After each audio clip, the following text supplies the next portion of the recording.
Welcome back for another installment of Twilight Abridged. When Edward and Bella go back to her house, the Blacks are there, and Edward has a staring contest with Billy. Then Bella bitched about being called a child, which was ironic.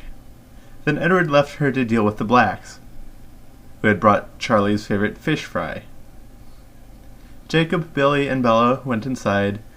Then Billy sent Jacob back outside so he could try to talk some sense into the dumb bitch, since he apparently didn't realize that the Cullens were a bunch of fairies instead of the vampires they masquerade as.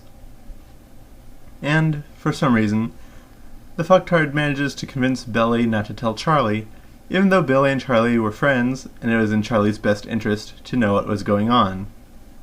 Then Bella spent a paragraph picking out her clothes for that evening, and then Jessica called, but Bella ignored her almost the entire conversation.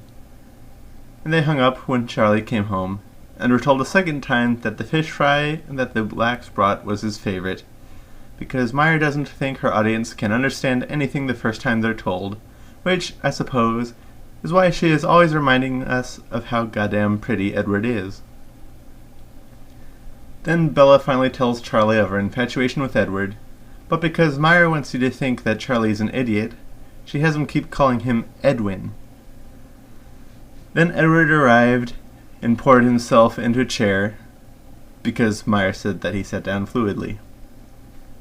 And Meyer makes another diss at Washington State, because she was too lazy to have Charlie comment on the stormy weather, even though he knew they were going to play baseball. And then they rode to the field they'd play baseball at, in a Jeep that had a harness instead of a seatbelt, because that's not at all ridiculous. Then they parked, and Edward pulled her out of the Jeep instead of letting her get out on her own, because that's not indicative of a controlling bastard.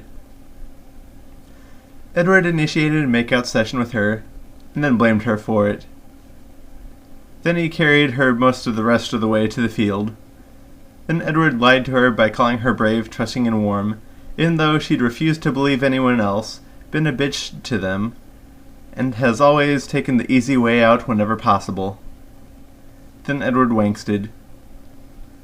Then they walked to the field and met up with the others. Then Meyer compared the way Alice, Emmett, and Edward ran to animals, because they apparently run on all fours or something. Then Esme told Bella her awe-filled backstory of losing a child and subsequent attempt at suicide, while they walked to the field that they were already at. Then Meyer illustrates how badly she misunderstands the rules of baseball by claiming that if the batter doesn't hit the ball, it's a strike, completely missing the existence of the ball, in which a pitcher didn't throw the baseball into the proper space.